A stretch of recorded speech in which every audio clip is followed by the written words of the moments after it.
கள்ளக்குறிச்சி அருகே தேங்கும் மழைநீரை அகற்ற வடிகால்வாய் அமைக்க நிதி இல்லை என திமுக சட்டமன்ற உறுப்பினர் கூறுவதாக பொதுமக்கள் குற்றம் சாட்டியுள்ளனர். வடகிழக்கு பருவமழை காரணமாக மாநிலத்தின் பல்வேறு இடங்களில் மழை பெய்து வரும் நிலையில் கள்ளக்குறிச்சி மாவட்டத்திலும் தொடர் மழை பெய்து வருகிறது. அதன்படி சங்கராபுரம் அடுத்த மோட்டாம்பட்டி கிராமத்தில் முறையான வடிகால்வாய் அமைக்கப்படாததால் குடியிருப்பு பகுதிக்குள் தேங்கும் மழைநீரை அகற்ற முடியாமல் அப்பகுதி மக்கள் சிரமத்திற்கு உள்ளாகியுள்ளனர். மேலும் மழை நீருடன் கலந்து கழிவு நீரும் குடியிருப்பு பகுதிக்குள் புகுவதால் நோய் தொற்றும் அபாயம் ஏற்படும். மேலும் மழை நீருடன் கலந்து கழிவு நீரும் குடியிருப்பு பகுதிக்குள் புகுவதால் நோய் தொற்று ஏற்படும் அபாயம் இருப்பதாகவும் அப்பகுதி மக்கள் குற்றம் சாட்டியுள்ளனர்.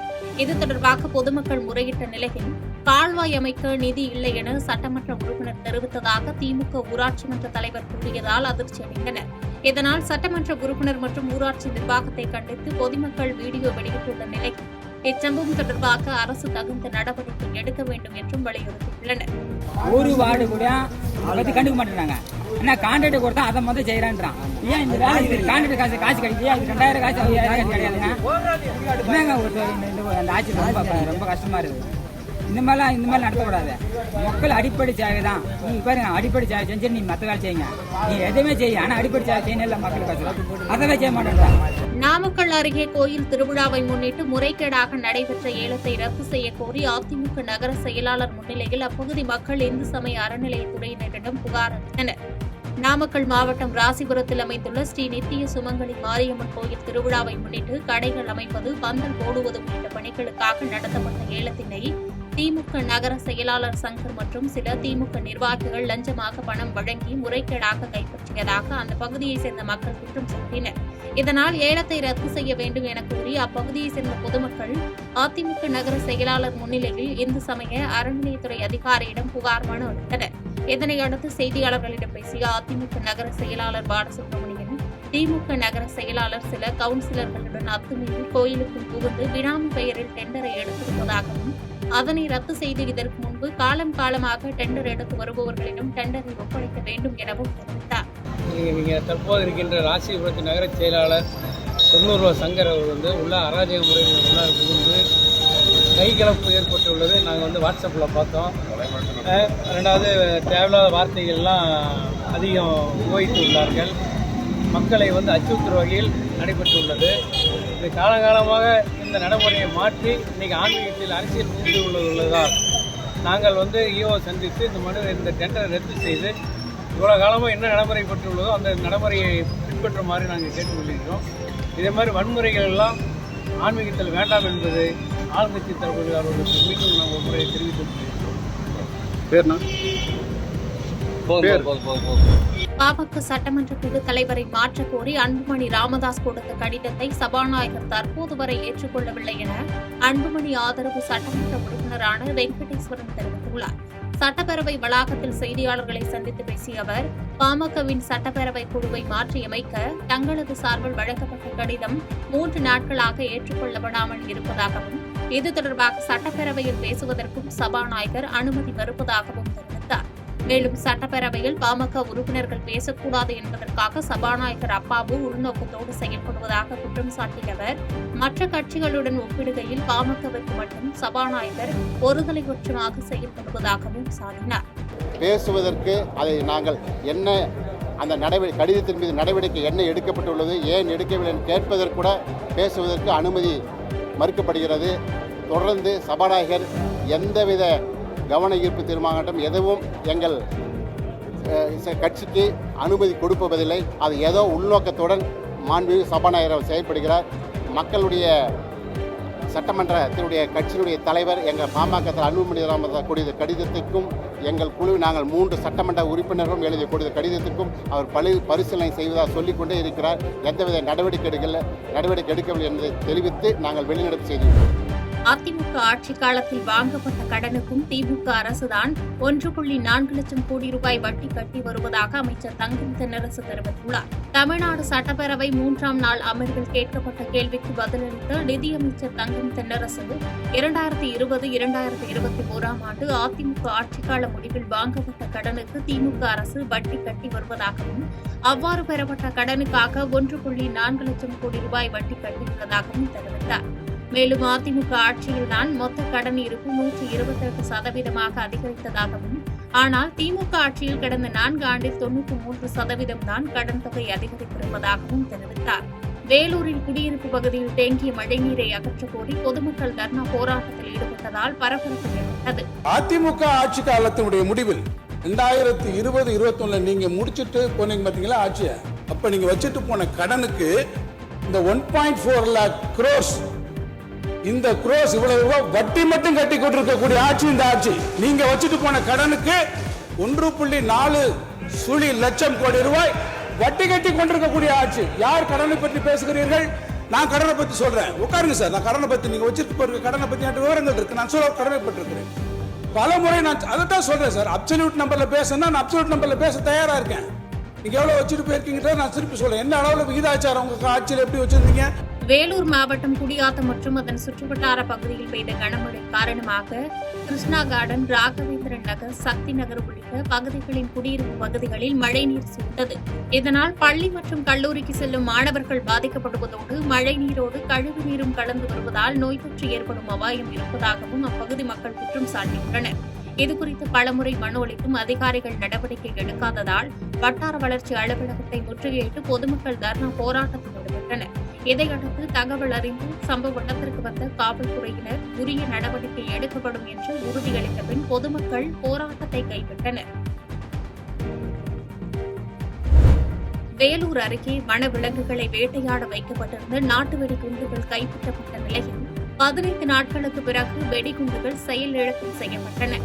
வேலூர் மாவட்டம் குடியாத்தம் அடுத்த செங்குன்றம் வனப்பகுதியில் வனவிலங்குகளை வேட்டையாட நாட்டு வெடிகுண்டுகளை தயார் செய்து வைத்திருந்த சந்தோஷ் என்பவரை போலீசார் கடந்த மாதம் 30ஆம் தேதி கைது செய்தனர்.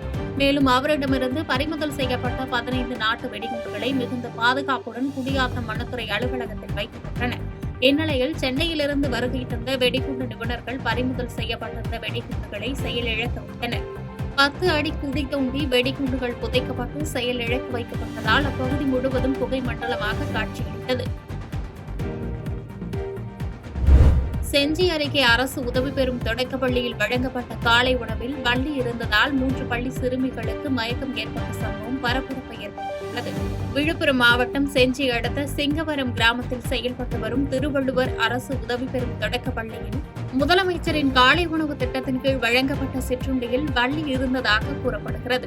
இந்த நிலையில் அந்த உணவை சாப்பிட்ட 20 குழந்தைகளில் 3 பேருக்கு திடீரென மயக்கம் ஏற்பட்டதால் பரபரப்பான சூழல் நிலவியது.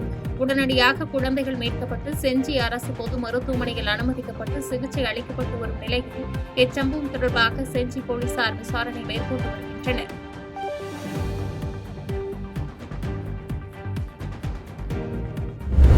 தீபாவளி பண்டிகையையொட்டி டீசல் திரைப்படம் வெளியாக உள்ள நிலையில் நடிகர் ஹரிஸ் கல்யாண் மற்றும் நடிகை அதுல்யா ஆகியோர் அண்ணாமலையார் கோயிலில் சுவாமி தரிசனம் மேற்கொண்டனர்.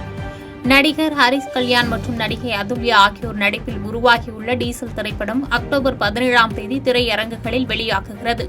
இந்நிலையில் திருவண்ணாமலையில் உள்ள அண்ணாமலையார் கோயிலில் டீசல் திரைப்பட குழுவினர் சுவாமி தரிசனம் செய்தனர். அப்போது அவர்களுக்கு அண்ணாமலையார் கோவில் நிர்வாகம் சார்பில் மாலை அணிவித்து பிரசாதங்கள் வழங்கப்பட்ட நிலையில் நடிகர் நடிகையிடம் பக்தர்கள் புகைப்படங்கள் எடுத்து மகிழ்ந்தனர்.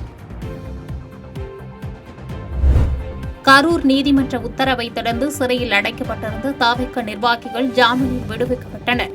கரூரில் வேலுச்சாமிபுரத்தில் தாவேக தலைவர் விஜய் நடத்திய பரப்புரையின் போது 41 பேர் உயிரிழந்த சம்பவம் தொடர்பாக தாவேக நிர்வாகிகள் புசி ஆனந்த், நிர்மல்குமார், கரூர் மாவட்ட செயலாளர் மதியழகன் உள்ளிட்டோர் மீது போலீசார் வழக்கு பதிவு செய்தனர்.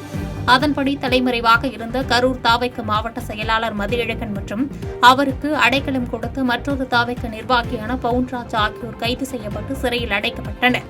இந்நிலையில் நீதிமன்ற காவலை நீட்டிக்க காவல்துறையினர் கோரிய நிலையில் அதற்கு மறுப்பு தெரிவித்து தாவேக நிர்வாகிகளுக்கு கரூர் நீதிமன்றம் ஜாமீன் வழங்கி உத்தரவிட்டது.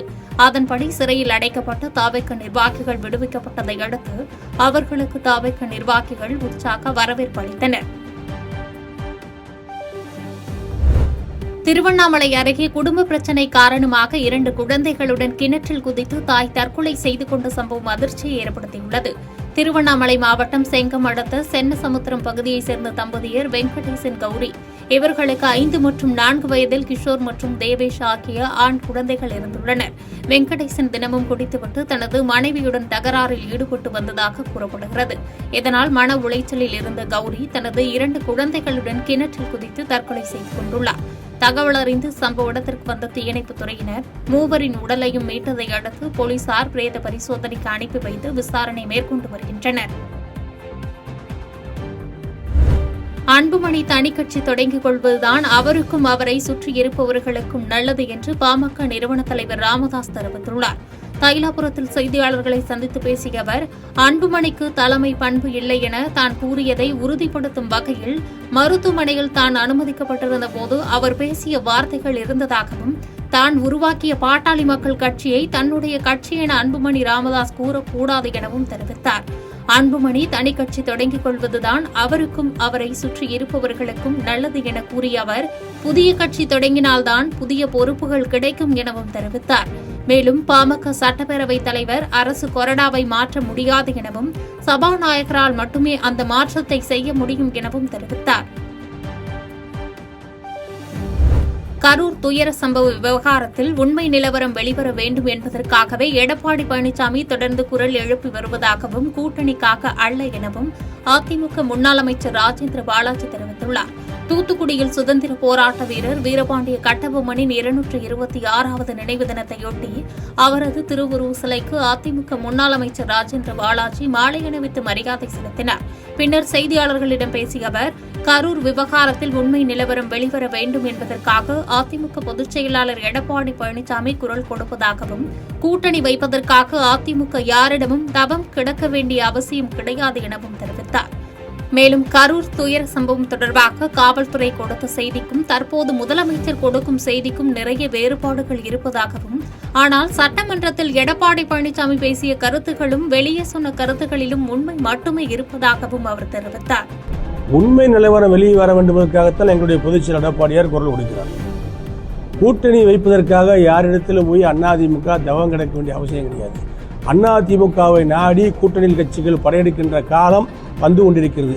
அதற்கான பக்குவப்பட்ட தலைவராக, எல்லோரையும் ஒருங்கிணைக்கின்ற தலைவனாக எடப்பாடியார் உயர்ந்திருக்கிறார். ஆகவே இப்போது நடக்கின்ற நிகழ்வுகள், சட்டமன்றத்தில் எங்கள் எடப்பாடியார் எடுத்து வைக்கின்ற கருத்துக்கள் எல்லாம் கரூர் சம்பவத்தில் உயிரிழந்த 41 அப்பாவி குழந்தை உள்பட 41 உயிர்களுக்கு நியாயம் வேண்டும். செய்திகளை உடனுக்குடன் தெரிந்து கொள்ள கீழ்கண்ட கேபிள் மற்றும் டிடிஎச் நெட்வொர்க்குகளில் எம்நாடு செய்தி தொலைக்காட்சியை காணுங்கள். பாதகம் செய்பவரை கண்டால் நாம் பயம் கொள்ளலாகாது பாப்பா. மோதி மிதித்துவிடு பாப்பா, அவர் முகத்தில் உமிழ்ந்துவிடு பாப்பா. அண்மை செய்திகளை உடனுக்குடன் தெரிந்து கொள்ள இணைந்திருங்கள் எம்நாடு தொலைக்காட்சியுடன்.